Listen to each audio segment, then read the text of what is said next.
Welcome everyone to the Avengenerds podcast, where we'll talk Marvel, DC, Star Wars, and more. I'm your host Torrin, and with me is my co-host Peyton. Yo. Today we'll be talking about Daredevil Born Again and the news of the week. There'll be time codes in the description and show notes if you want to jump around. With that, here's Peyton with the news. Born Again, bro. We're here finally. We got a decent bit of news. We just had Star Wars Celebration, so we got some news there. So let's just start with that. This is according to Business Insider. Tony Gilroy says that Lucasfilm has a Star Wars horror project in the works. That sounds insane. Will it ever come out? Probably not, because they love just not doing things. Dumb. The idea or Lucasfilm? Lucasfilm's not capitalizing on it. It's like, yeah, we've had there's so many stuff that they can do with like horror. Like, and it's insane. Yeah, in the Star Wars, yeah. I mean, I don't even care if it's like I don't even care if it's not canon. Like, just exploring that'd be like pretty dope. It could happen. You never know. This is according to Screen Rant. Tony McNamara, who did Poor Things and The Favorite, is now writing the script for Taika Waititi's Star Wars film. I totally thought this was just going to be canceled, but Screen Rant's obviously saying it has a new writer, and then I believe during Star Wars Celebration they did say it's still happening.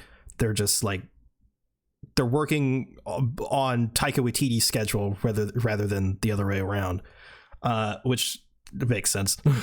But I mean, this is a great pull for a writer. I don't know what this movie is going to be, because Taika Waititi's whole style, I don't know how that's going to work in the Star Wars universe, but I mean, I'm excited. I like Taika Waititi's movies, despite, people doing a hard 180 on them. But then we got some actual Star Wars Celebration stuff. This was a pretty tame year. There wasn't a lot of announcements. Actually, there's only one like new announcement here. The rest is like just sort of updates on stuff we already knew about. But I think it's because they want to like pull back, because a lot of the times during Star Wars Celebration, they announce like a million things and then like 2 of them come out. So it is what it is. But we got like Ahsoka season 2 is happening and stuff like that. It's like, yeah, we know. But probably the biggest one is Ryan Gosling will officially star in Sean Levy's Star Wars film, which is now titled Star Wars Starfighter. It is described as a standalone adventure that takes place 5 years after the events of The Rise of Skywalker. It begins filming this fall and is set to release May 28th, 2027. So Ryan Gosling being on board, like officially, it's like, again, we knew all this. We knew Sean Levy was directing. We knew that Ryan Gosling was at the very least in talks. But now that we have the title as Star Wars Starfighter, we know where it's going to be set generally. I don't know what this is going to be. I'm curious. It's called Starfighter, so I imagine it's maybe going to be a pilot thing, which makes me think that Patty Jenkins' Rogue Squadron movie is definitely not happening. But yeah, I think I'm excited for this. Although if you go on Twitter, it's just a bunch of people shitting on Sean Levy for seemingly no reason. Like, people hate that guy, bro. And as far as I can tell, he didn't do anything. Yeah, he hasn't done anything bad except make movies that people generally enjoy. People are like, oh man, yeah, Sean Levy made Free Guy. Like, okay, like they're not like our house movies, but I mean, they're just still fun. Hell, like the Adam Project, Free Guy, Deadpool Wolverine, which people have been turning around on. Night at the Museum. Yeah, he did the Pink Panther. Hardly remember that movie. I remember enjoying it as a child. But yeah, Real Steel, that movie's great. Real Steel's amazing. Yeah, Real Steel is incredible. He also, he directed several episodes of Stranger Things. It's like, like it's just all of a sudden people are like, yeah, he's bad actually. Like, okay, like what? Like, I don't understand where this came from. But it is what it is. We also got a leak trailer for The Mandalorian and Grogu, which is coming out next year, May 22nd, 2026. And I assume you haven't seen the leak trailer. No. it seems to be a bit of a return to form, because a lot of people were complaining in season 2, but especially in season 3, and this is one of the criticisms in season 3 that I actually agree with. The Mandalorian after season 1 just weirdly becomes less competent, and it's a bit weird because you go back to season 1 and he's like doing like cool shit and like fighting people and like doing cool shit. So in the beginning of this trailer, there's this hallway oneer that he comes in and just starts wrecking shit, and it's really cool. I was like, okay, I'm more excited than I was previously, because my opinion initially was like, why can't we just get another season of The Mandalorian? But maybe they feel like the story that they want to tell it'd be more tight to put it in a movie rather than stretching it out for a full season of television. So if that's the case, then I am okay with the decision. But it looks like the show, which already looks pretty good. So that's not all that jarring. Pedro Pascal is back, obviously. There's a photo of him in the suit, but how much of it is actually him in the movie, considering he was filming like a million things at once while this was filming? I mean, he doesn't take off the helmet that often, so maybe he only has to show up like for a couple days. But we also see, obviously, Grogu's in it. We see Sigourney Weaver, who's playing a pilot. And we also see Jeremy Allen White as Rhoda the Hutt right at the very end, and he's buff. It's not as weird and jarring as I expected it to be. It actually kind of looks normal. And it's like in like a arena. It kind of reminded me of Shang-Chi, how they walk in and there's the fucking abomination. Kind of reminded me of that. But yeah, I mean, it looks good. I'm excited, but this is like coming out like the same, I think like 2 weeks after Doomsday. So I'm curious how that's going to go.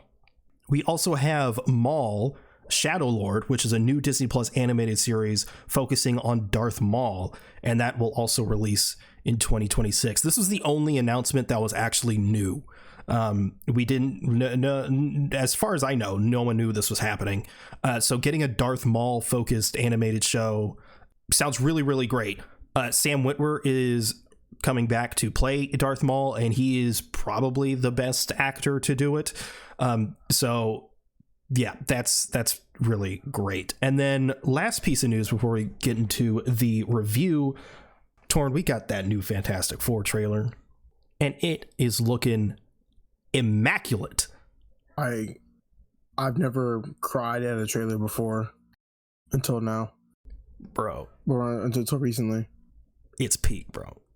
It is absolutely, it is perfect. It is absolutely fucking perfect. Between the score, the visuals, just the banter between the characters.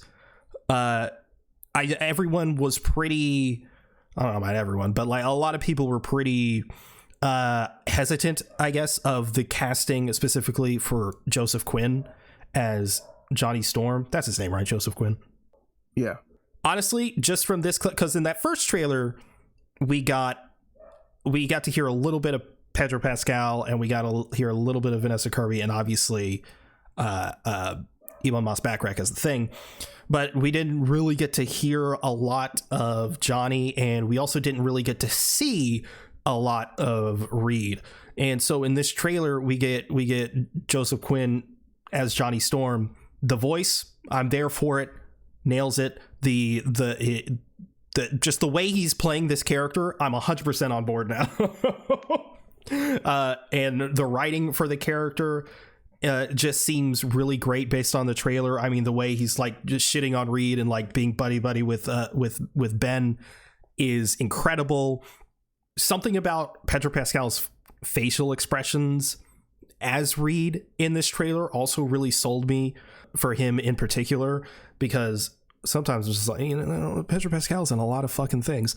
He's playing a lot of different people, I mean, he's fucking Joel in the last one, he's the Mandalorian and shit. Like, he's doing a lot of shit. So it's like, because obviously, some people aren't a huge fan of his casting because whether it's visually or whatever. I think he's going to do a great job. I think he is doing a great job. But then, of course, we get more Ben Grimm in this. he looks incredible. There's that shot of him like pulling whatever with like the huge chain, shit. which looks incredible. But probably the biggest reveal of this trailer, we got to see Silver Surfer. Yeah, we got to see Shala Ball's Silver Surfer, in which I have problems with it because I have never seen a Silver Surfer who's a woman, because Therefore it doesn't exist. Yeah, it doesn't exist, and like Silver Surfer has never been a woman, at least to me. So like, because it's the first time I'm seeing it, it's just woke shit. And I'm not watching this fucking movie, even though I'm gonna be a pussy and buy my shit day one, because all I do is cry on Twitter for reactions. It's true. But why would they make Silver Surfer a trans woman? Like, that's fucking crazy. I don't know where they're getting that shit from. And even dude, I don't know, it's crazy. So I literally saw someone be like, like Shala Ball only has like 5 issues and she's like a nothing character, and someone like literally like ratioed him. It was like, bro, like she has like 93, and a couple of them is like when she's actually Silver Surfer. So I don't know. Overall, both trailers have looked amazing. They look like the score, the costume design, the set designs, they look all incredible. I notice with Galactus they're using like miniatures and practical effects. That looks absolutely incredible. It's fantastic, I might say. We're gonna be so fucking annoying in July, bro. I really can't wait. Insufferable. We also got to see Reed's powers a little bit. Yes, which I'm really upset. Yeah, because it's literally fucking CGI fucking bullshit. Yeah, why do they need to use so much CGI, bro? Just do it practically. Yeah, I know. I can't believe Pedro Pascal doesn't have the genes to do that himself. God, absolutely ridiculous. Can't fucking stand this shit, bro. I hate it here. Every single frame of a Marvel movie, it's just CGI. Nah, but it looks good. Yeah, it really does. Oh, there's that scene of Ben. He's got the fucking like shirt and tie on. Bro's got that shit on, bro. I love him. I know. His stance, fucking goated, bro. Fucking he just fitted the fuck up in every shot, bro. It's insane. Also, like, I love the shot of like people cheering Ben. Oh my god, that's so happy. Then we got the sort of nod to Superman of him holding up that car. Oh yeah, I like that. I also like love that's Kevin Feige saying fuck you to James Gunn. I like the homage to Rise of the Silver Surfer with Johnny chasing Shala Ball, and get that little nice like atmosphere space shot. That was really cool. God, dude, it's gonna be peak. It's gonna be peak. So fucking far, bro. It's so close yet so far. Even if the movie's just average, the fact that it's gonna be the best Fantastic Four regardless. But like visually and vibes alone, it's the best movie ever made. Dude, Matt Shackman, you got some fucking sauce, bro. Bro, he cooking, bro. He has a whole fucking bottle of sauce. That's what I'm saying. You know where you learned that from? You know where you learned that? It's Always Sunny in Philadelphia. Let's move on, bro. Bro, that's where he got the sauce from, bro. That's where he got it. He took all his skills from It's Always Sunny in Philadelphia, and he was like, you know what? I'm gonna make some fucking peak. Let's move on, bro.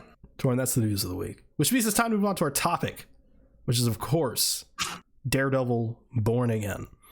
We're going to do non-spoilers and spoilers. There'll be times codes in the description if you just want to jump straight to spoilers. We're going to keep the non-spoilers brief because there's a lot. But thank God. Yeah, Torrin, what are your non-spoilery thoughts on this shit? I think this show is fun. I really, really enjoy it. I'm not going to be a loser compared to the original because obviously, as what we've learned for like the past like 2 years, like year and a half, like we know that there was an overhaul. We've seen it in some parts of the show, but overall, like it finds its footing, and it delivers. I think it delivers as best as it can, despite it being like totally Frankenstein. But I really enjoyed a lot of like the stuff going on with Matt stuff going on with Punisher. Overall, I think the show is fine. I think it's really, really cool. It's a shame that it's 9 episodes and it's not like, 27. I want to keep watching this like week after week. Very, very upsetting that we didn't get to see Daredevil on Tuesday, last Tuesday, this Tuesday. Crushed. No. Yeah. So, but yeah, no. I do have thoughts about like just some of the characters that we're gonna speak about later on in the spoiler section, but still, I'm gonna give this season about like an 8, maybe like the lowest I'll probably give it. Absolute lowest is like a 7. It's like 7.5. There is some stuff that I wish happened more, but even as of right now, like it's still pretty good. Like I said, there's some incredible shots and some incredible character moments, lots of scenes that has hit me hard and actually made me wish to go back and read more Daredevil comics and just get that feeling back. But I also do want to go back and rewatch the original show, but still, like I said, it's so good nonetheless. Yeah, I think the show's great. I'd probably give it about the same, an 8 out of 10, because I am going to compare it to the original show. Season 3 is like a 10 out of 10, and the fact, like, no one should have went into this going, if it doesn't live up to season 3, you know what I mean? Like, if I had to rank the seasons right now, it would be season 3 number 1, because fucking duh. This was some of the best superhero content ever created. Season 3, then probably season 1, then Born Again, then season 2. And I'd probably give season 2 like a 7 to an 8 also. It's like, you think you give season 2 a 7? Yeah, probably. 8? Shit with Punisher's peak, bro. Yeah, probably the first episode, bro. No, the first bit. It's like the first half of the season, whatever. Nah, bro. I definitely have a similar complaints to you as far as like some of the characters and wanting to see more of certain stuff. And I'm curious if in a world where this show exists as it is, but like we didn't know about the overhaul or something like that, I wonder how my reaction would have differed, if at all. Because like, to me, like, the fact that this works at all is kind of insane, because it is very clear when it's pre and post overhaul in the show. A lot of these standout episodes and a lot of the standout moments in the show are clearly from the overhaul. But that's not to say like the stuff pre-overhaul was terrible. There was in particular a couple moments that I really enjoyed. I honestly think if we got that pre-overhaul version, I probably still would have liked it, but I probably wouldn't have like loved it. But that's obviously speculation. But I thought the action was really great. I thought easily the standout episodes, at least for me, were the first and 8th episodes. We know that next season we're going to get 8 episodes instead of 9. I don't know how I feel about that, but a lot of great shows only have 8 episodes, so I don't know. But yeah, it was just really, really solid. Everyone in this is doing a great job. Charlie Cox as this character is just still ridiculously good. John Bernthal back as Punisher, which is obviously isn't a spoiler, he's in the trailer, is great. Wilson Bethel back as Bullseye is spectacular in this. And of course, Vincent D'Onofrio as Kingpin is just ridiculously good as always. But yeah, I think there's obviously stuff I want to get into, but I think that's mostly in spoilers. I think the weakest aspect of this show is from the pre-overhaul stuff. Yeah, 8 out of 10 from both of us. Let's get into spoilers.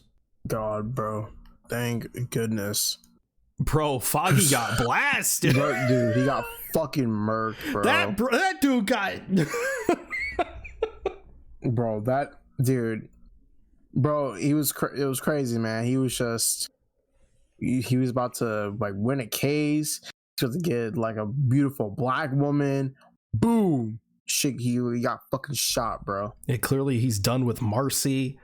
Oh yeah, he's done with that McChicken, bro. I mean, it's clear. I mean, it is important to note that it's like there is a 7-year gap in between season 3 and Born Again.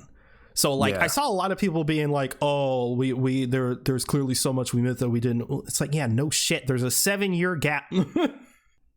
Like, yeah, they're gonna be in like different parts of their life and shit, and whatever. But yeah, bro, he was flirting hard. He was fucking succeeding.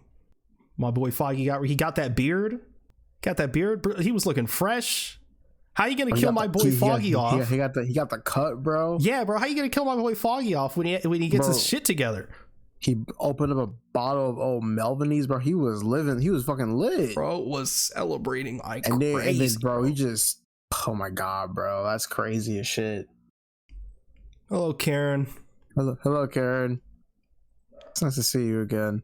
Obviously, seeing Bullseye was God, great. Dude, that shit is, bro. This man Bullseye, I can't help but to like him, bro. I know he's a pure villain, delightful. But he's so fucking cold, bro. Like, and then he, of course, like gets into a fight with Matt, and as he's getting into a fight, he's just killing everyone in the fucking bar, bro. I'm like, god damn. Yeah, just taking as many people as he can with him. So just good. Like fucking hell, dude. That's so diabolical. He's like, get off me. Kill a random woman. Just insane, dude. But that sequence that leads up to the stairway, I remember they posted that early, which like I saw a little bit of it and I was like, nah, I can't watch too much, you know. But that whole sequence is just fucking incredible, dude. It's just so incredible, bro. Oh my god. Yeah, I saw this shit. One of the directors. This entire first episode was reshot. This whole first episode is 100% new.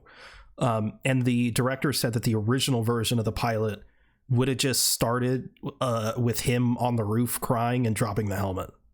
Imagine not getting that shit, bro. I would have been like low key. I would have been like, what the fuck is happening, bro? Why is he just crying like that? Yeah, it would have been fucking trash, bro. I know. Bro, like, good thing we got that shit. We got like him fucking swinging off the fucking little roof, bro. Bro, when he landed on the thing, bro, hitting the pose, bro, I was like, oh, look at him, bro. Look at him. That was so crazy, dude. Oh, you got people online complaining about CGI. I'm like, yeah, like I don't give a fuck, bro. You know how long I've been waiting for this man to start swinging? I don't care how it looks. Man. Looks so fucking good. And then he's just fucking handling fucking Bullseye, bro. It's just handling him. He's dropping hits, and then he just hears Foggy's heartbeat stop.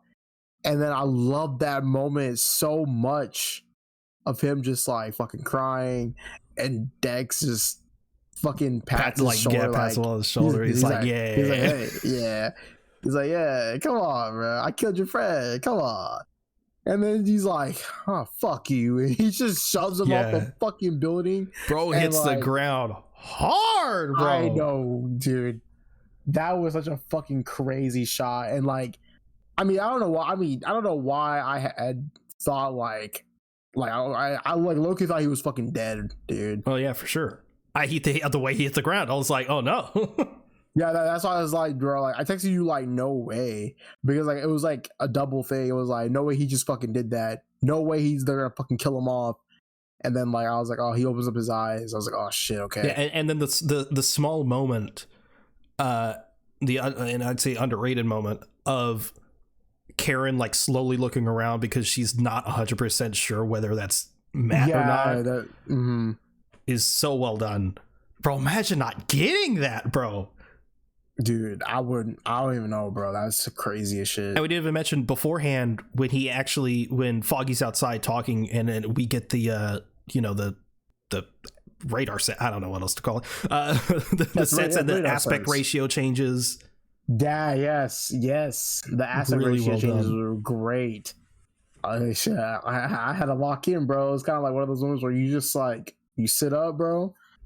That was crazy I shit. had to lock in, and then obviously all that happens, and then he drops the helmet and it transitions into the fucking intro. Oh, bro, God, peak, dude, so fucking good, peak, so good. And then obviously, like it goes into it's like a year later that happens, and Dex is on trial. I love that moment so much.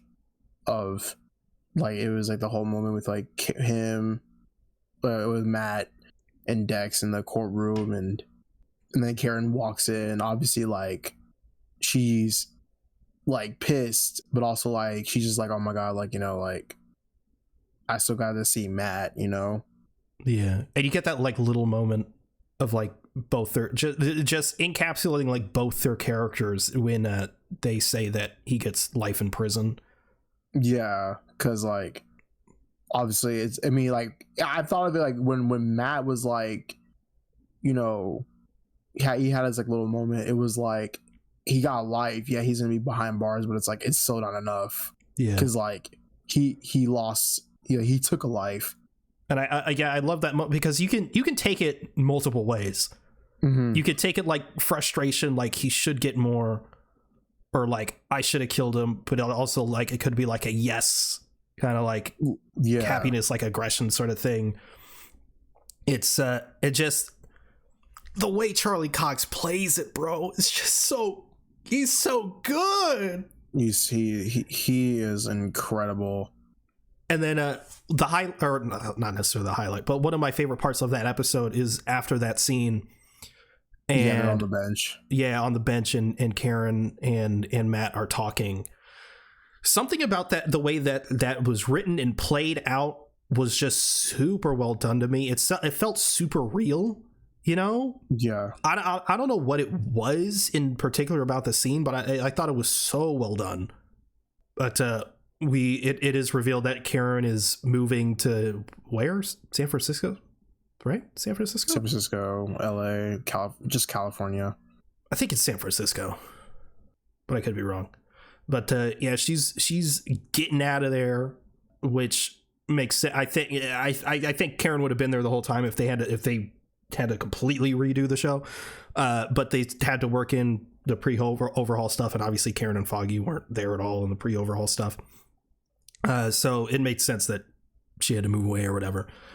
But yeah, it just peak. That first episode, peak. I'm also, and like, after going into, from like episode 1, going into like episode 2 and stuff like that, I'm also like loving, I'm loving not only the political aspect of like, also like, the more lawyer-y stuff. I'm loving the cop stuff. Because you love cops. Whole thing. I don't love cops. Take that back.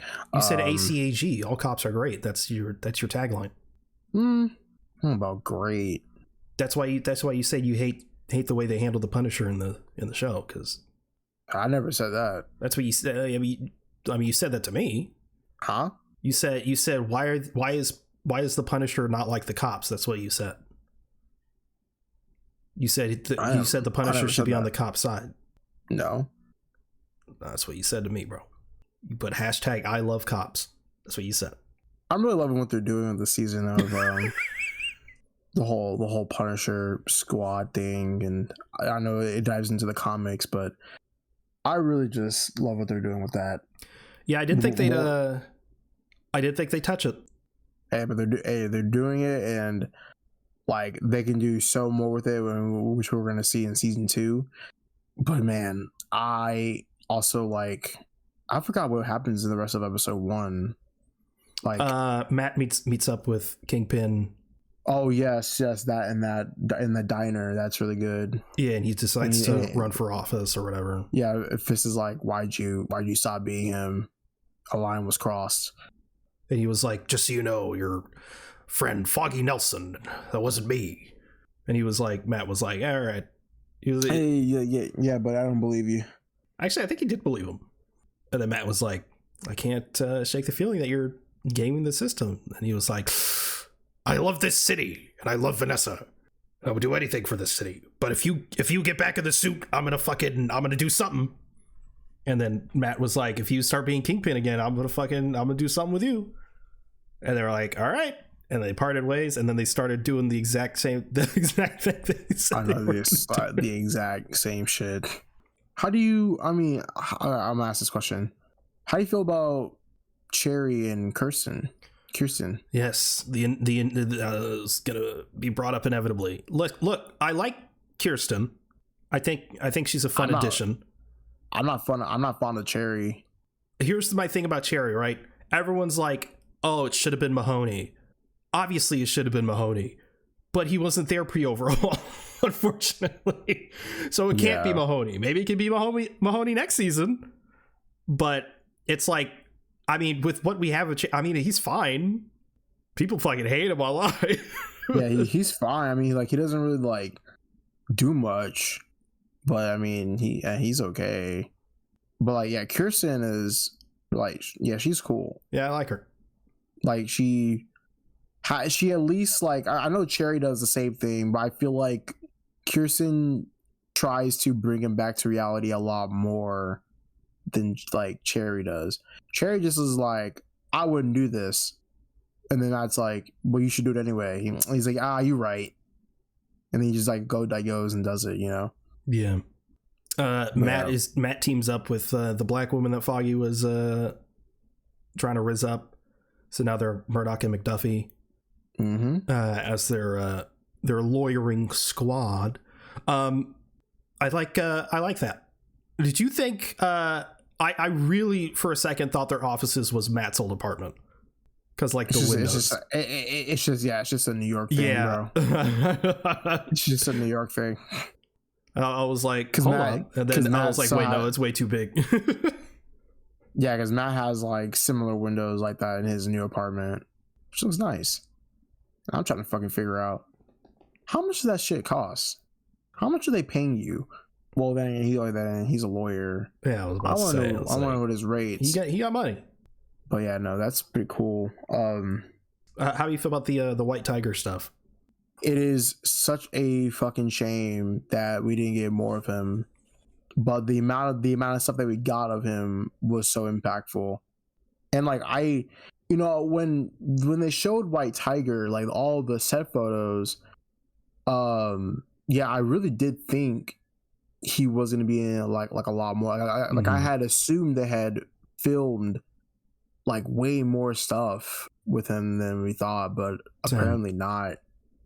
Because I know like we saw we saw like set photos of him in the little like bodega, which then, we saw a little clip of for like on like the news, but yeah, we saw a clip of it on the news, but then like, and then also like there was like a shot of him at the bodega, but like it's almost like, you know, he got thrown out of it, you know, like the attacker just like whooshed him out.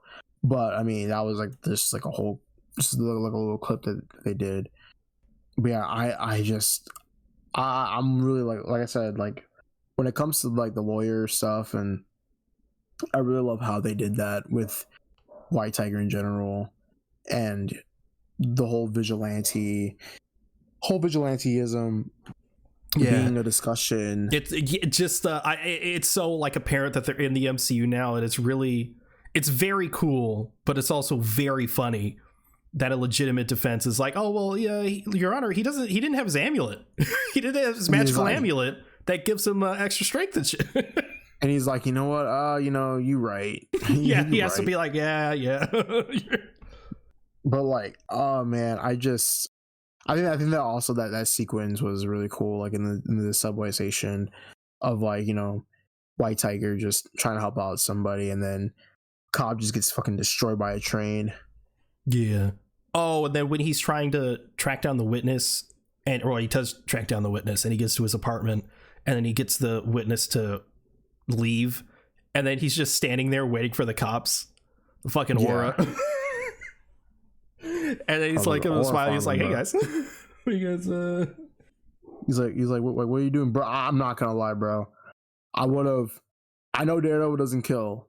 He has done it before, like a couple of times in the comics. But dude, I thought he killed like Officer Powell, bro. Like I dead ass thought he just killed him. You can't tell you like, oh, he killed a guy, and I saw people on it like, oh my god, he killed. I was like, he's not dead. That's not. And they wouldn't have the moment he killed be a random fucking cop. Hey, I'm just saying, bro. He said a line was crossed. Maybe that pushed him over the edge. The line crossing was Foggy getting killed. No, I'm saying like, yeah, because of Foggy's death. It's like, hey, you know, fuck it. Like, I'm gonna do whatever now. You know? Yeah, no, fair enough. Well, he could have. Yeah, sure. He could have done it, but you know, it's like fuck. That sound effect though. That editor was cooking, bro. That fight they were cooking, bro. I know. And then the fucking the fucking primal scream he does at the end, bro. I fucking love when he does that with like a shattered lens. It's fucking crazy. Good shit. Really good stuff. And obviously the way that culminates, I did not expect him to just get fucking blasted in the middle of the stream. Oh yeah, that was fucking insane. I legitimately saw people on the internet that were like, "Why would Punisher do that?" Yeah, I'm like, bro, like, ain't no way y'all use your dumb. fucking head, man. And dude, I don't know, man. It puts it into perspective of like us versus like the internet, because I mean, I know that the regular person isn't going to be looking for Daredevil news or just like news about just like comic book movies and media in general, but like, bro, ain't no fucking way. Well, you also have people like Joel who are going into this not seeing the previous seasons. Oh yeah, that's just crazy as fuck. And I'm just like, you're missing. Imagine going into this being and seeing Foggy die and just going, well, I guess I don't know, whoever that is dead, I guess. Like, just having no concept of who that character is and how and what he means to Matt Murdock is insane. It's like, oh yeah, like I mean, he's just mourning over a guy. Like I don't know, like he was his friend, I guess. Yeah, I know. It's fucking crazy. And and Bullseye coming back, like the hello Karen, like how does he know Karen?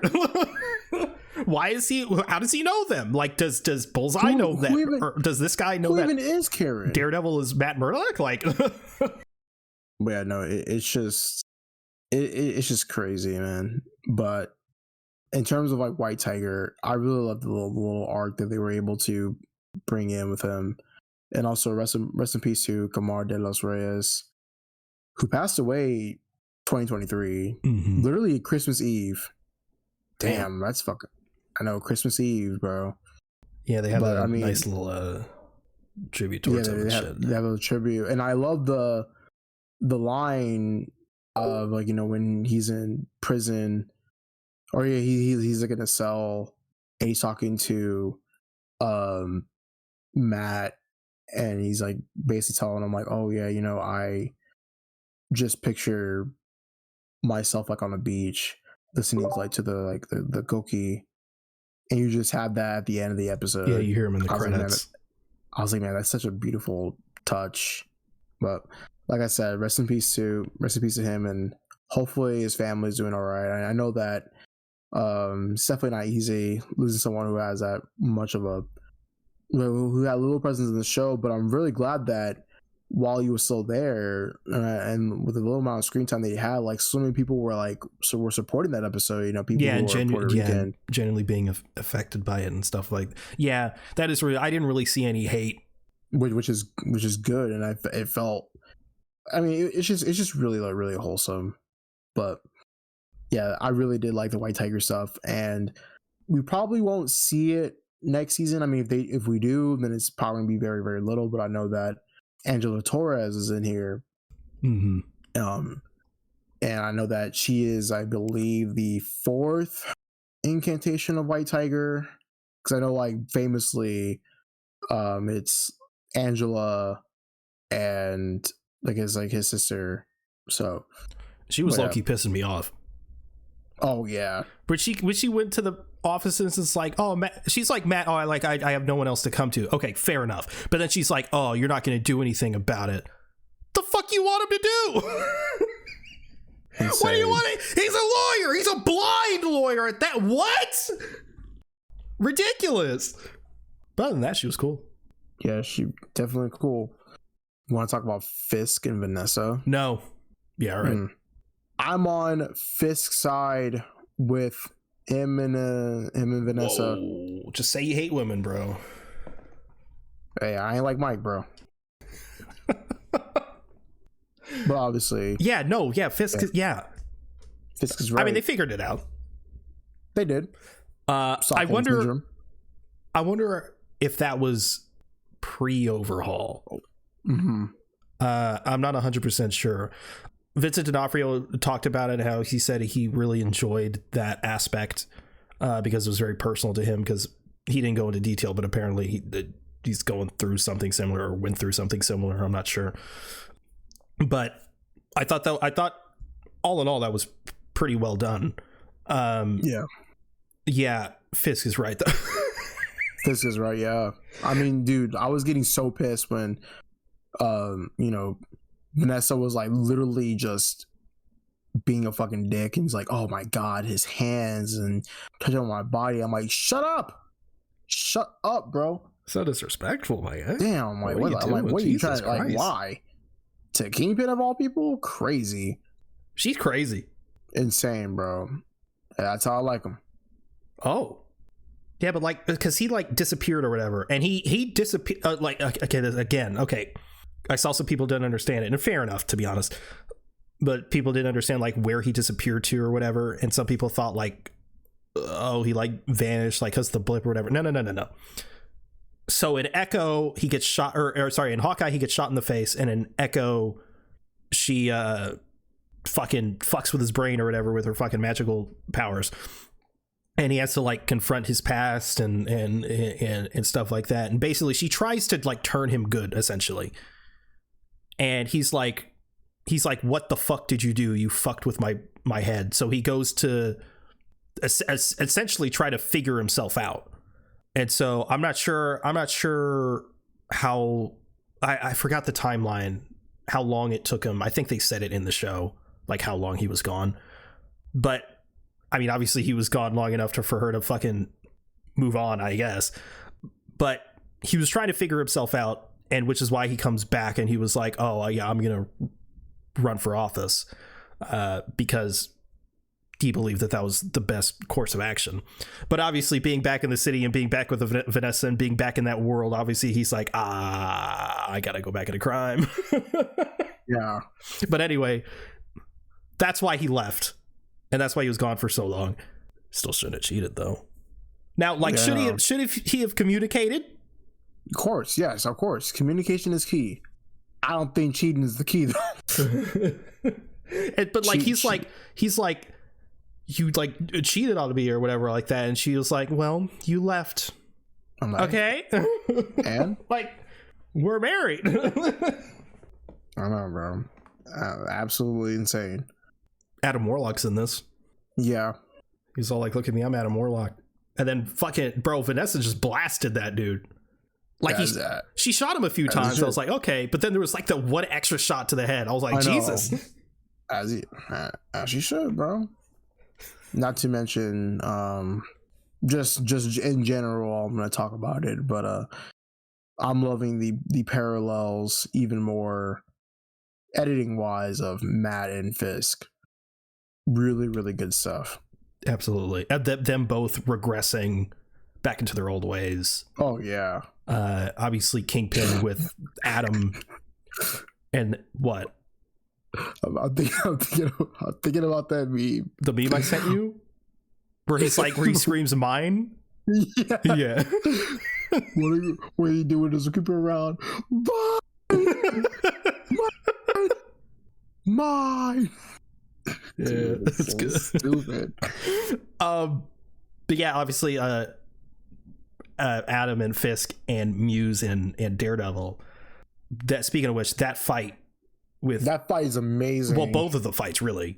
I know both of the fights were. Yeah, I know. Like I'm just that was so fucking cool. Like King Fist just giving him the axe, and then he's dodging that shit with the fucking ease.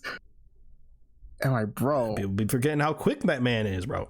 Dude, I dead ass like the way like this, the way the stunt was.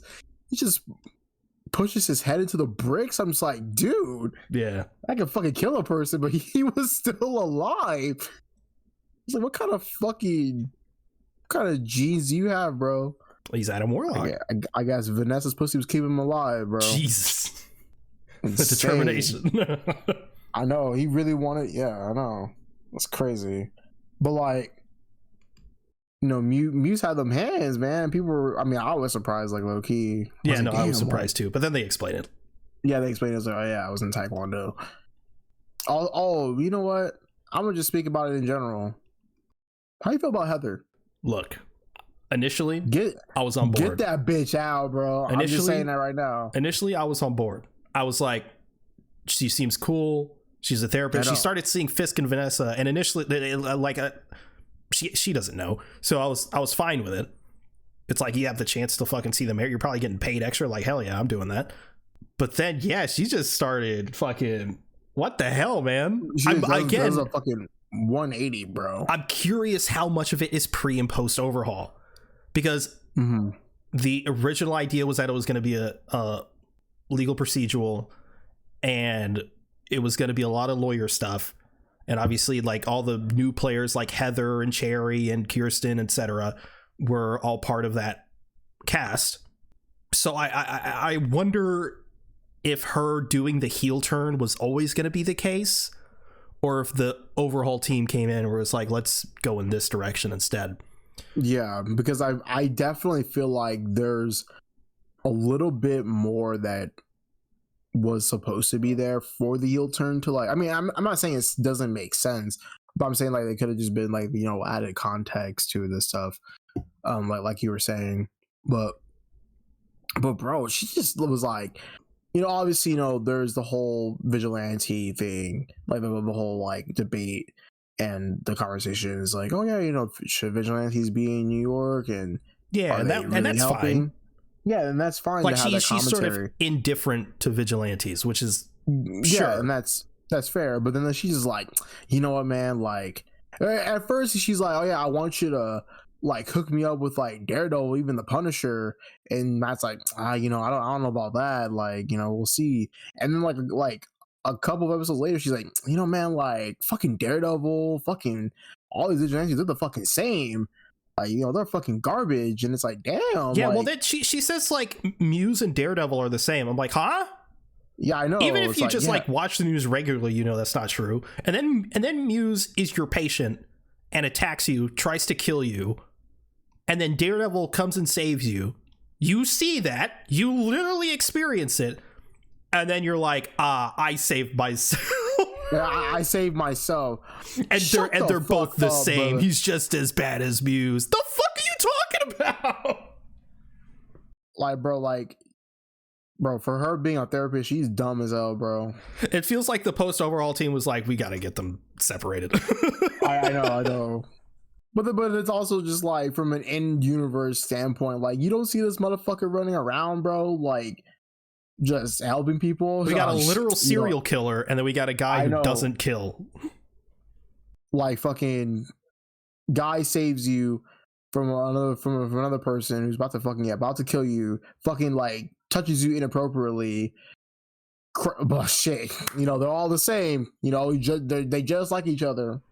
I just slapped the fuck out of you, bro. Speaking of Muse, that fucking costume design.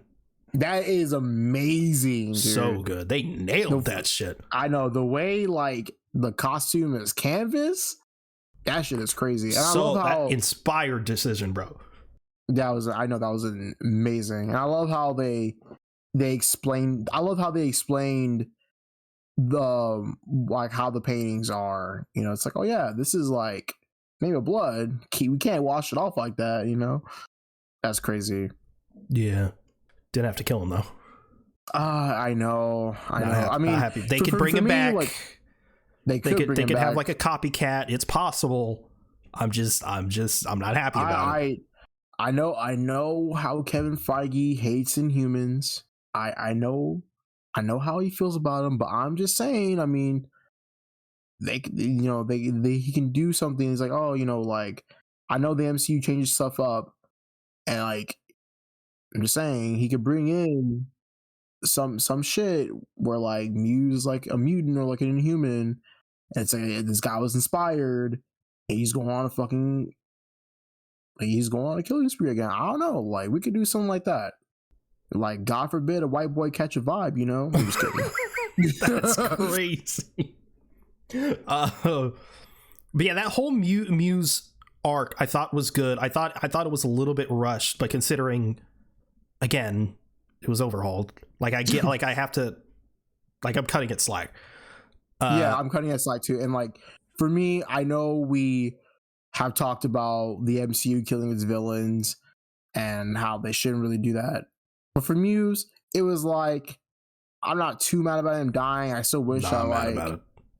I know you're mad about it. I know you are. Because, like, I don't know what the fuck I was doing. It kind of makes sense with the original plan because it was going to be 18 episodes, and it would make sense to have, like, 3 or 4 episodes arc with, like, villain of the week type shit. Yeah. And it was like, oh, so they're doing a White Tiger arc, and then they're with the cops and shit, then they're doing Muse, and I presume they didn't even get to shooting, like, the back half of the season, so we don't know what the other plans were, but that's where they were going to go, so I don't know. Yeah, I know. I was doing some side quests or whatever, and you were just like, "I'm pissed," and I was like, "Daredevil," and you were like, "Yeah," and I was like, "Oh shit," I haven't watched it yet, and then I watched it, and I was like, "Oh, like you're mad about this?" And you were like, "Yeah," I was like, "I don't give a fuck." I mean, like it's fucked up. I mean, the fight was cool. He used the Billy Club to like fucking spear the dude. That was fucking awesome. Yeah. I see some people complaining about the editing in some of the fights. Again, pre-overhaul. Yeah, I know they're pretty fast cuts, and like I know with Netflix they're generally like longer takes and usually one takes. I'm pretty sure it's been confirmed that the fights that people seem to have issue with are the pre-overhaul stuff. Because the fights that people love, obviously episode 1, 8, and 9 are completely post overhaul. Different. Yeah, they're different for sure. I believe the episode with Kamala Khan's father is 100% pre-overhaul. I don't think there's any reshoots in there. I don't think. I could be wrong. Maybe the fight outside when he breaks the dude's leg is post overhaul, but I'm not 100% certain on that.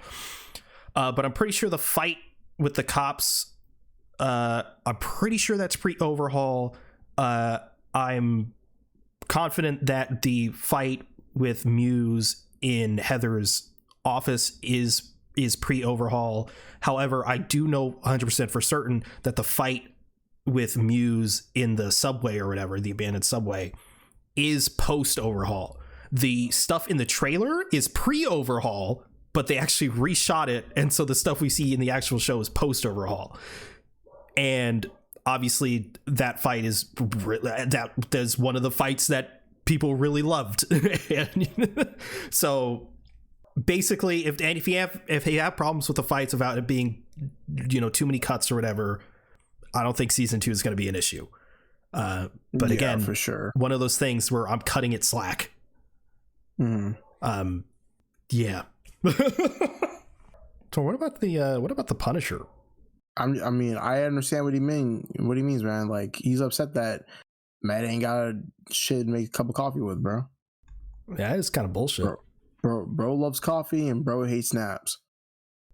He hates that, bro. Napping's for the birds, man. Yeah, the world's moving while you're napping, bro. Like, I can't trust someone who takes naps, man. John Bernthal's just a goofy little guy. Let me tell you something, Red. Let me tell you something. I love that like little sheltered look that he had at first. Yeah, should have kept it, but I get it. I know you see in his garb. I love that dialogue, man. That dialogue was cooking. It was cooking. He was like, he can't even say his name. He can't even say his name. What about Foggy? Say his name. Yeah, what about Foggy, man? He get life? I'm like, I'm like, damn, they're fucking cooking, bro. They're cooking. You already know. And again, it's crazy. John Bernthal was like, yeah, they wanted me to come back for Born Again, but I said no pre-overhaul because he didn't like the direction they were taking with his character. So, like, the fact that... It got puts in perspective. What the fuck were they doing with that character, bro? What were they doing? Like I said earlier, that I probably still would have liked it, and I still think that's the case, but, like, the fact that, like, John Bernthal was just, like, a hard, like, nah. like, I wondered, like, what were they doing? What the fuck were they doing, dude? They were not cooking. But, like, I'm loving the stuff at the finale with that they did with the Punisher. Yeah, we'll get into that later. But well, still, you ship in Frank and Karen? I'm not mad about it. Like, I wouldn't be mad about it. I like it more than Karen and Matt. That's fair to say. Hey, I mean, shit, Matt's gonna fuck on some other girl in the universe, bro. Shit, he gonna go back to She-Hulk. Shit, I'm good with it. She fucking Matt's like, Karen's like, oh, I'm going to San Francisco. Oh shit, for real? Me too. Well, he went to LA. Shit. I mean, he would take a fucking taxi to LA, bro. Yeah, and presumably that was. Oh man, I wonder because obviously that was in the in between. Yeah, for sure. I wonder the timeline wise between She-Hulk and Foggy getting blasted. I wonder what the. Oh yeah. Oh, dude. Yeah. Bro, he gets back from LA. He's like, yeah, bro, I just bagged a baddie, and then Foggy gets blasted. like Matt met her fucking family and shit. Bro got teleported there, bro. Literally, bro. Got fucking teleported there. Met the family. Comes back to New York. Boom. Do you think they actually had like a fucking relationship going on? That Foggy got blasted. He was like, I can't do this anymore. I don't know. But then again, he was flirting with Karen in the bar. Yeah. I don't know. Damn. Well, he just flirts with anyone, actually. Yeah, he's a slut. Yeah, he's a whore. Yeah, a little man whore. This motherfucker's not blind. He isn't. I love how that's Charlie Cox's favorite meme. What, that he's not blind? Yeah, he saw that meme. He was like, it was like one of the panels that they were doing, and he's like, yeah, one of my favorite memes is it's showing all the relationships that I've been in, and it just says like Matt Murdock's not blind, and the whole crowd just like starts like laughing, you know? Yeah. I just love how much he loves this character. I know. I mean, that's the best thing anyone could ask for real. But he plays it so well. That, like, I mean, like you've said like multiple times before, it's like Douche is actually blind. He just looks like a blind guy now. I dead ass, like, I go back to that clip of him and Elodie Young in Paris, and like Elodie just pans the camera to Charlie Cox, but like he's not even like the way he's looking, dude, and the way he stands there, he's like standing there. Like, where is bro looking at? He's not looking at the camera, dude. It is so fucking amazing, man. But what you call it? Oh, what else? What else is there? Oh, there's the action sequence in Matt's apartment. Yes, I do like that. Are you talking about the finale? Yeah. Is that the finale? I don't remember. The finale. No, yeah, like, that is like, yeah. The cops are showing up and shit, and yeah, fucking Punisher's just fucking shooting people in the face. And then again, they have that back and forth. God, why is it always so good?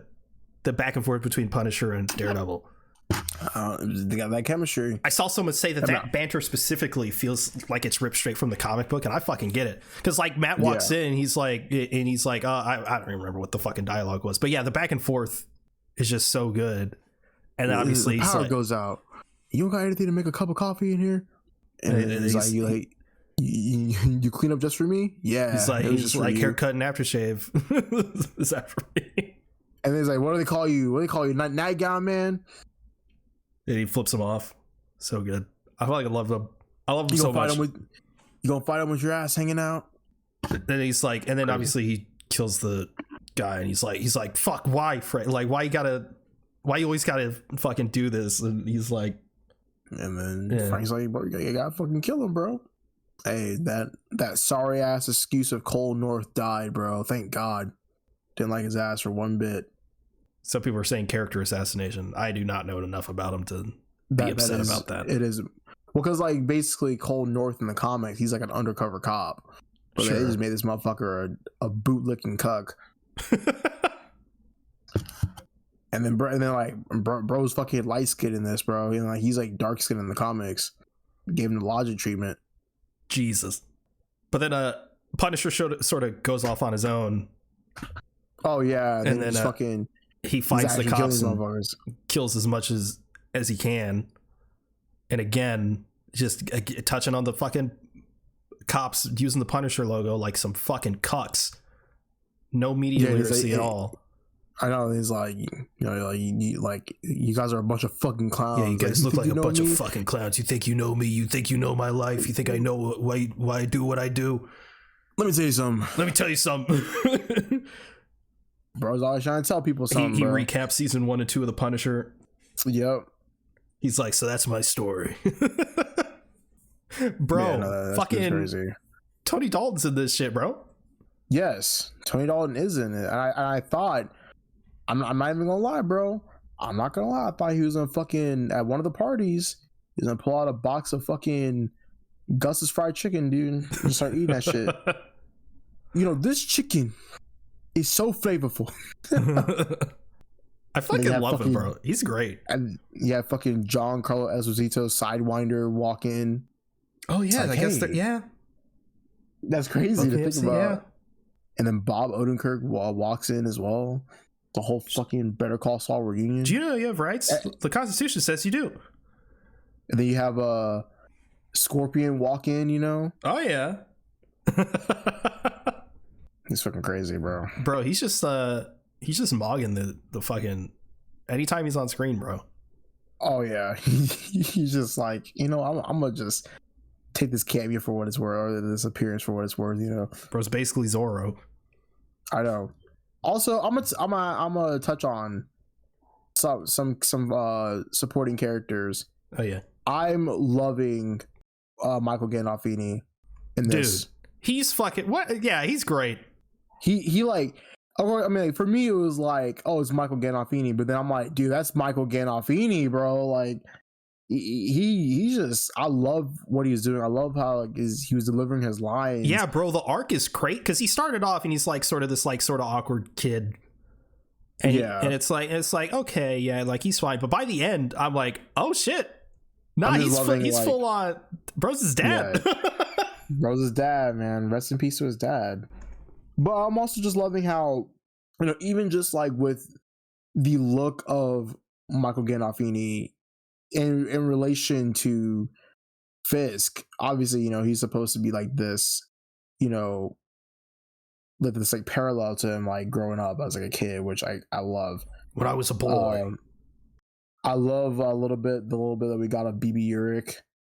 BB's pretty cool. Yeah, and I do love the fact that she's not ignorant to the fact that Kingpin 100% killed her uncle. Yeah, she 100% knows that shit. Yeah, killed Uncle Ben. That's crazy.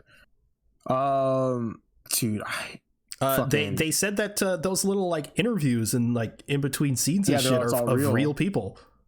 Yeah, just on the street. Like, real. What did they tell him? Like, hey, you want to be in a show? It's like, okay, like we'll give you fucking $60 to say these lines. Like, what did they? How'd that go? Bro, hopefully when I go to New York next month, they're filming. Hopefully, bro. Oh yeah. Imagine if I'm in an interview. God, I hope not. Man, fuck. Well, then I'd be fucking jealous. I'd be like, wait a minute. He gets to be a Daredevil? Where am I? And then as I walk up to say, Avengers podcast, Avengers. I fucking start slipping cards into everyone's pockets. You bring your cup and you hold it up. Oh yeah. Fucking Avengenerds podcast, fucking. We print out a little QR code, you start putting it everywhere. Yo, that's actually pretty smart. I should fucking do that. It's pretty smart. But Commissioner Gallo is pretty cool. Yeah, he's he's good. And in a universe, he could have been Jim Gordon. Oh yeah. And then fuck you, Sheila. Fuck Sheila, bro. Who's Sheila? The woman, the Hispanic woman. Oh, that was like, what's wrong with her? Fuck Sheila. Because she ratted him out? Yes. She was scared. I don't give a fuck. She was scared. She clearly, I think she's not evil. She's not evil, but so fuck her.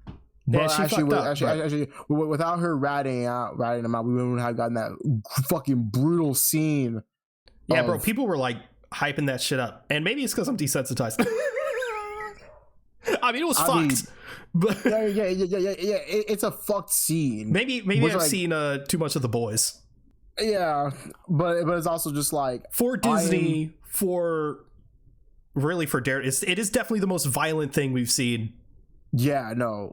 I think MCU. For me, yeah, like I agree with I'm desensitized to like all that shit, but I think I'm happy to see people hyped about that scene, so it kind of makes me a little happy. Yeah, because obviously before the show came out, people were like, "Oh, they're gonna Disneyfy it and shit like that." And then it's like, "Oh my god, this is the best thing Disney's ever done." No, I'm like, okay. And they see a little bit of blood, and they're like, "Oh, wait a minute." I know, right? They see all that for a drop of blood. Yeah, no, it's like that meme. It's like, y'all got any good writing? And it's like, no, but we got gore. And then fucking dude bros are like, yeah. y'all got any good writing? Nah, we got cool moments in ore farming. I saw some people complaining that some of the blood, not particularly from the Kingpin moment, but just some of the blood generally seemed a little cartoony. And I'm like, yeah, all right. I mean, sure. Yeah, it's fine. Yeah. I can definitely see that for the finale for sure. You know, like when Punisher fucking slits a guy's throat. Actually, he slits like two people's throats, and it's like, damn. He was doing real shit. It was some crazy shit. Yeah. Trying to think if we missed anything. I can't think of anything right now. One of my favorite shots is when Vanessa puts a hit out on Kingpin. And he's like eating dinner. Oh yeah. And then his fucking assistant just like guns him down, bro. I wish Kingpin confronted her about that. I think he did. Why? What do you mean? Because she put out the hit on him. Well, yeah, as a setup to kill the guy. It wasn't real. Bro. Yeah, it was. No, it was. Bro thought it was real. Bro thought Vanessa actually put a hit out on King. No, that's what I thought, bro. Media literacy is dead, bro. Media literacy is dead, bro. God, why did you do that? Oh yeah, we find out that Vanessa's the one that did the hit on Foggy. Yeah, Foggy, yeah. But episode 8's the best episode of the season. Yeah, for sure. And then like I love the bullseye shit, bro. Like the white light change it to blue. Yes. And the fact that it's all fucking practical. It's not a filter. Yes.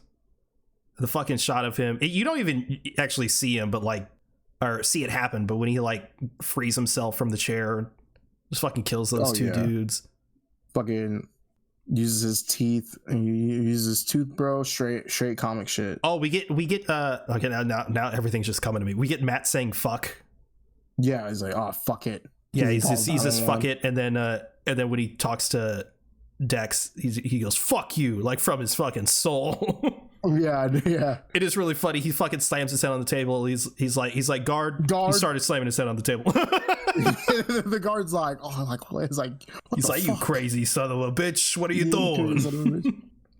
I thought it was really funny. Counselor. Fuck you. I don't know if it's because just hearing Matt Murdock do it, or maybe it's because of Charlie Cox's American accent, but hearing him say fiddle faddle.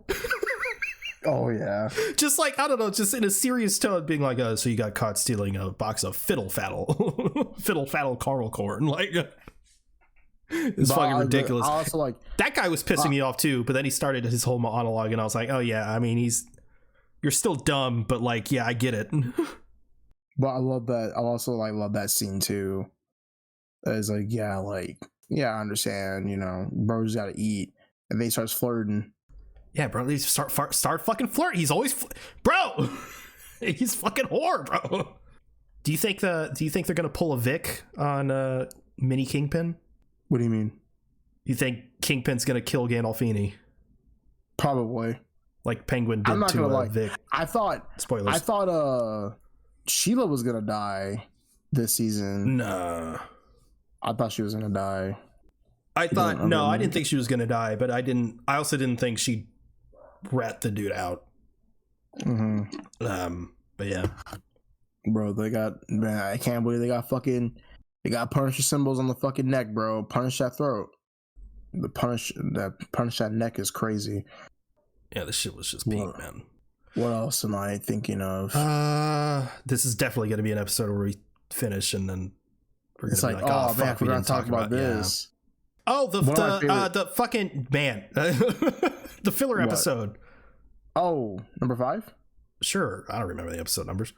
Is it the one? Is it the one? The one Kamala Khan's father. Yeah, this is episode 5. Yeah, so fun. Yeah, I liked it. Just like a one shot comic book issue of Daredevil. Yes, literally, bro. I love that. Like, yes. Like, if there was like 3 of those episodes in the season, I'd be upset. But just one, I'm good. It's literally like, it just reminds me of like Silver Age Daredevil. Like if you read, like Frank Miller, that's kind of what it reminds me of, you know. But I mean, it was such a fun episode, and I think like, while I don't really care about all the cop people were kind of cool. Like, I guess like her name was like Angie Kim. She's alright, whatever. But I don't know. I love the Irish gang and all that stuff, and I love the fight on the stairs, and he has to grab the shotgun so it doesn't fucking fall. You know, should have been Yuri Watanabe, bro. Nah, I agree. But yeah, you could definitely tell it was pre-overhaul because some of the action there was a little shoddy. Yeah. So yeah. But I did love the characterization though, that he was just fucking Matt was in full aura mode that episode. Dude, like aura from like a motherfucker, bro. The shotgun to the head, like he's just standing there. He's a really good lawyer apparently. He's like, oh man, these candies are pretty good. Check the bowl though. Yeah, fun episode. Yeah, I can't think of anything else. Is that Daredevil? Well, wait, hold on. I want to say something. Okay. One of my favorite shots is like, it's like after the trial, and it's like, I'm trying to think of like the events. I want to say it's before the trial or somewhere during the trial of White Tiger. Matt walks into the courtroom, and it's like a kind of like a not overhead, but it's like a raised wide shot, and the lights blasting through the right side. It just looks so fucking beautiful, bro. There's some beautiful shots in here. Yeah, there's great cinematography throughout. Oh fuck, this season. Fuck, what was it? Hold on. Oh, I love when obviously, you know, with Dex having the color blue, in episode 8 where he gets shot and it's all red. I love that shit. Yeah, and it like flips upside down. Yeah, that was super well done, bro. The moment fucking that relationship was over with Heather was when she was in the hospital with him, and Matt wakes up. He's like, Karen. Oh yeah. I was like, damn, dude. Yeah, that's what you get, motherfucker. Then, what's her name was like, it's the drugs. She was like, it's just the drugs. And then she's like, oh, and then Fisk makes a position for her to be. Yeah, it's like one thing to like see him as a patient, but like, you know, the history, like obviously he doesn't know like the super intricate details, but like, you know, he has that he had a case against him and shit like that. You know that, and you're still like, like I think she even says to him like, oh, he's anti-vigilante, he has my vote, go fuck yourself. Like, that's fucking ridiculous, dude. And then like, bro, like he appoints her to like being the commissioner of mental health. Yeah, I guess, because like she fucking needs it. She's suffering from it right now, bro. Mental crazy. God, bro, it's just dumb, dude. Get Heather out, bro. But yeah, 8 out of 10. Honestly, most of my complaints is just pre-overhaul stuff. Yeah, so that's why season 2. I'm really excited. I have nothing else to really think about. Yeah. So is that Daredevil? That is Daredevil. All right. Did you watch anything this week? Let me see. Let's go to my handy dandy letterbox. Oh yes, I believe I don't know, man. I'm gonna just say it. I watched The Prestige. Yes. Fucking Magician's Arms Race. Fucking crazy, bro. Great shit. I know you've been telling me for a while, and I was like, oh, like, fuck it, like, so fucking long. I know it took me so long, because at first it was like on something, and then like it went to Disney Plus, but I was like, you know what, it was like at 2 a.m, and I was like, you know what, fuck it, let's watch it, and then I'm like, bro, this is crazy, and then I texted you, I was texting you throughout, and I was like, bro, like, no way they got fucking David Bowie as Nikola Tesla, bro, that's fucking crazy. But yeah, Procedure was great. I gave it a 4 out of 5. How'd you feel about the twist? Or I guess the multiple twists. Multiple twists was crazy. May as well fucking just spoil it. It's a fucking decade old. Wait, what do you mean by spoil it? The twist. I was spoiling it from the beginning, bro. You know how I am. But yeah, one of the twists being that Hugh Jackman believes he won by getting the fucking shit from Tesla.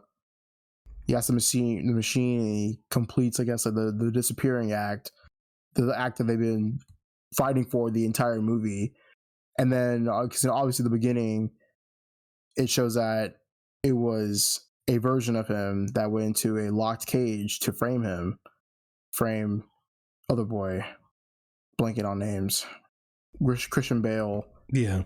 And it gets fucking, oh my god, that's just crazy. He fucking gets like locked up, and he sentenced to die. And like, I kind of knew they were going for something like that, because Christian Bale played 2 characters. But did you notice that bro was Christian Bale? Yeah, I did. I just said that. Yeah, but like, yeah, I knew it was Christian Bale. Yeah. Are you talking about like the entire time? Yeah. Yes, because I remember they were discussing the double, and then like he just fucking pops out. I was like, hold on, wait a minute. And I did see the glove. I did see it. I was like, better man than me. I didn't fucking realize. It's crazy. But then yeah, like fucking, and then he's like, oh yeah, you're sentenced to death. And so he kills Christian Bale 1. And then after the act is over, Hugh Jackman is like, oh, he was like, what's happening? And then it's like, you know what? I'm here. And he's like, wait, the fuck is happening? Like, I thought he's dead. I was like, well, yeah, he is. I'm still here. So yeah, we're twins. And then fucking bro dies. That shit's so fucking crazy. It's fucking crazy, dude. So are you of the mind of, because obviously he's dead, but like, are you of the mind that like by the end Hugh Jackman do you think he was the OG, or do you think he's one of the clones? Oh, I definitely think that the real Hugh Jackman is dead. I think that's a clone. Yeah, I think the original fucking Hugh died. He's fucking dead. When he shot himself. Yeah.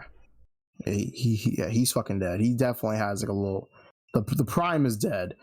Definitely a couple of fucking variants running around, a couple of clones running around for sure. But I also like love it's fucking crazy, because like I know like they were discussing like, oh yeah, like he has a double, so we gotta find you a double now. And like they get someone at the bar that obviously is played by Hugh Jackman, but when I'm looking at him and watching the movie, I'm like, that's not Hugh Jackman, that's like someone completely different. And then I'm like, that's Hugh Jackman. What the fuck? What is happening? What are you doing to me, Christopher Nolan? What are you doing to me? But I really liked The Prestige a lot. I also made a Christopher Nolan ranked list. Oh yeah, and you put Prestige pretty high. Prestige is it's number 2.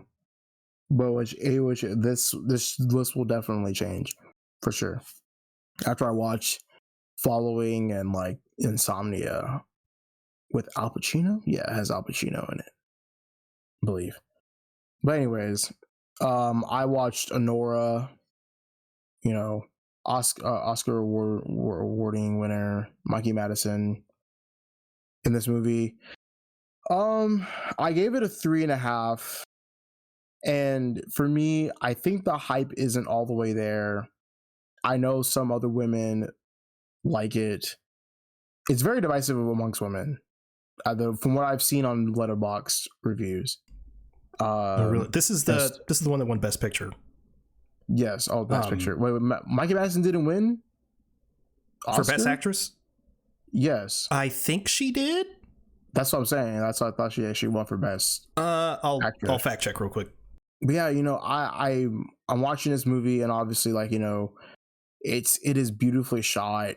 It takes place in New York, and obviously, it's about this girl who she has like a relationship with like this guy. Yes, Mikey Madison won Best Actress. Yeah, that's what I thought. And it also won Best Actor. Yeah, and Best Original Screenplay, and Best Director. Right.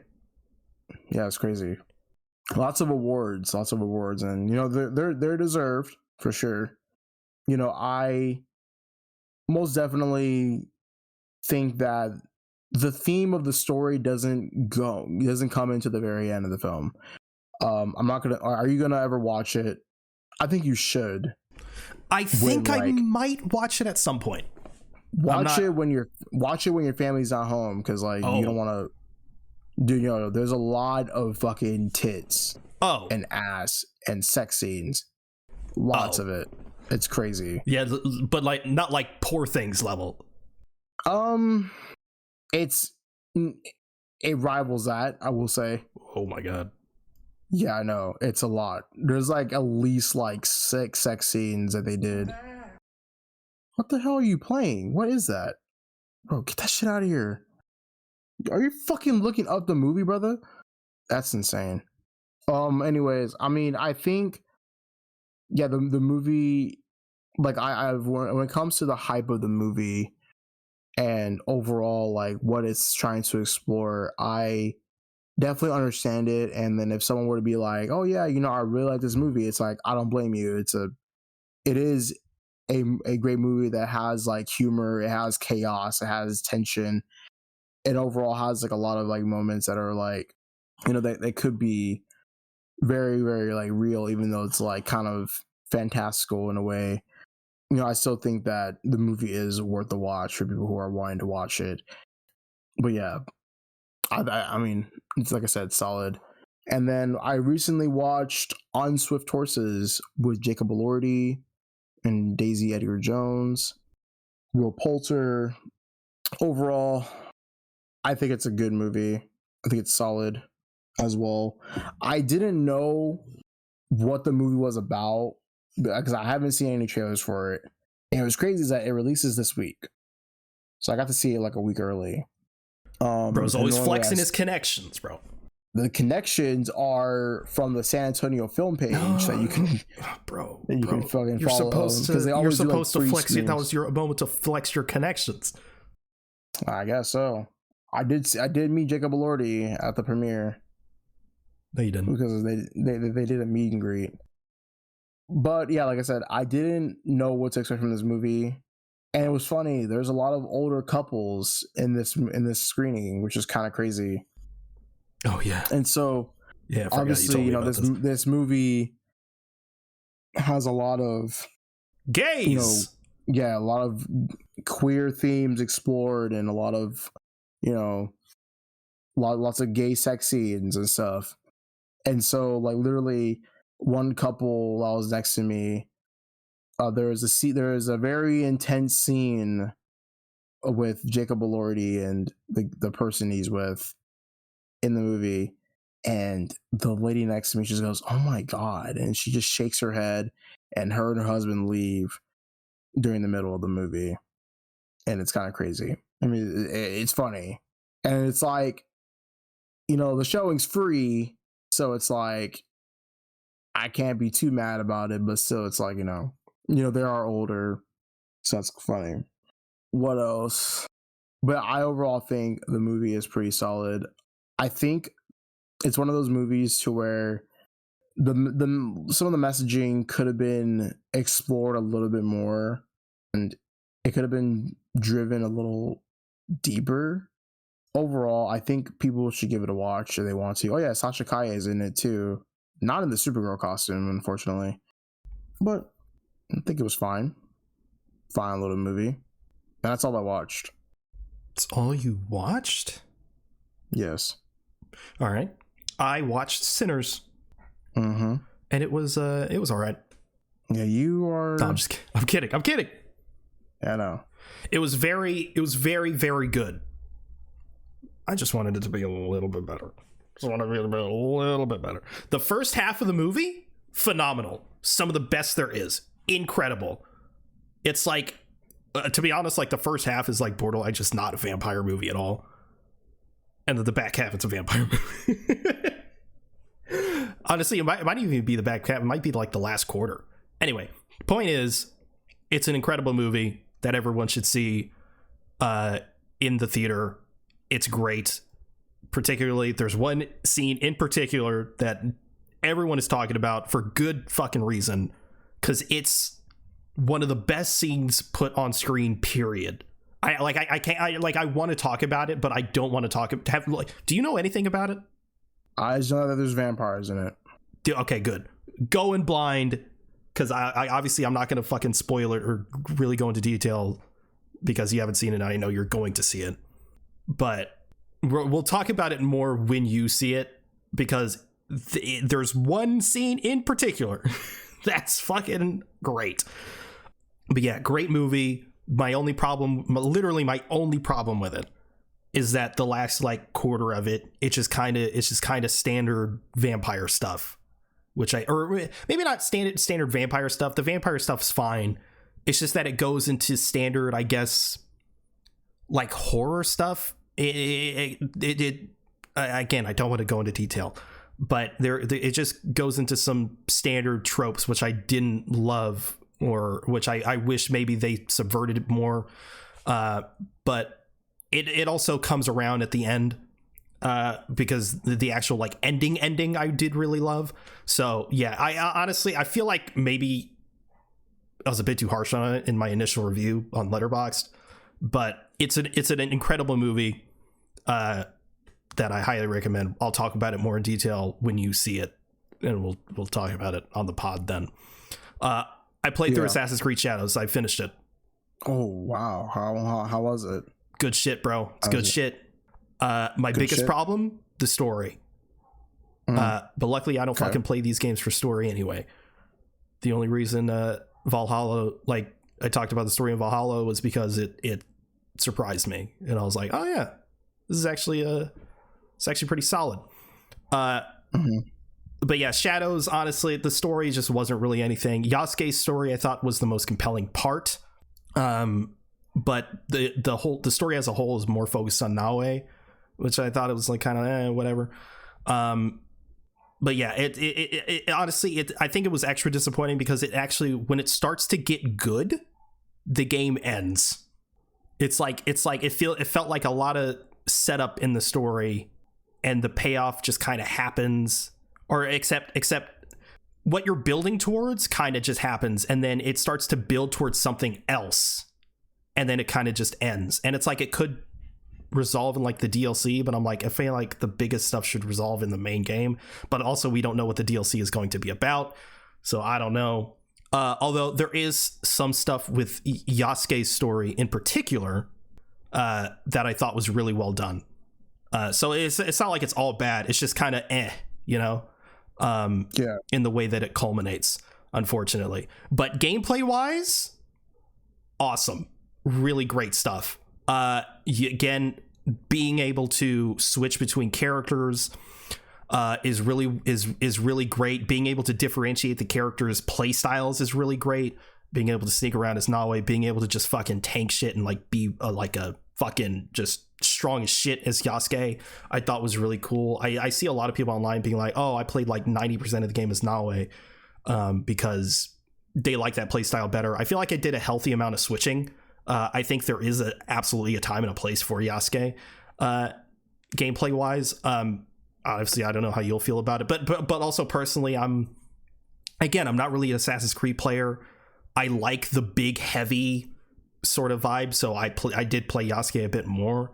However, it is fucking tough to get around like the map as Yasuke. So whenever I need to like get around the map and shit, I switched to Naoe as much as I could. But yeah, just really saw. I genuinely, I'd recommend it because I know it's been a minute since you've jumped into an Assassin's Creed.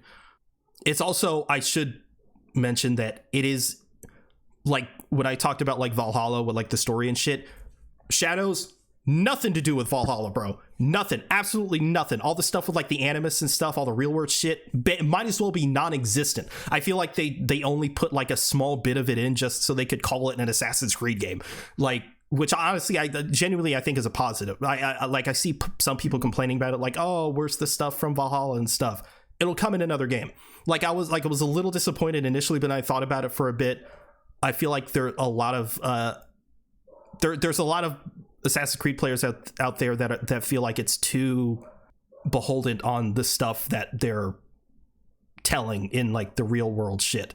So I'm happy that, you know, that's taken a backseat to, you know, to be a bit more standalone. But yeah, so if you just want to like jump into Shadows and like not play Valhalla, or to just play Valhalla later, like you can totally do that, because it's not literally not connected at all. There's no mention, there's no connection whatsoever. But yeah, honestly, great game. I'd probably give it an 8 out of 10. But yeah, is that the show? That is the show. All right, well, thank you everyone for listening to the Avengers podcast. If you want to follow us, we're at Avengers on Blue Sky. That's AVENGE nerds, all one word. If you want to follow either one of us, you can reach me at itzenith _ or just itzenith on Blue Sky. Where can they reach you? At Torrentino on Blue Sky. Incredible. We also have a Discord if you'd like to join the conversation there. This will be linked in the show notes. You can also check out a link tree for any additional links you may be interested in. You can also review the show in-app on Apple Podcasts. If you leave 5 stars in a review, it would really help us out. Thanks again for listening to Avengers podcast. We'll see you next week. Later.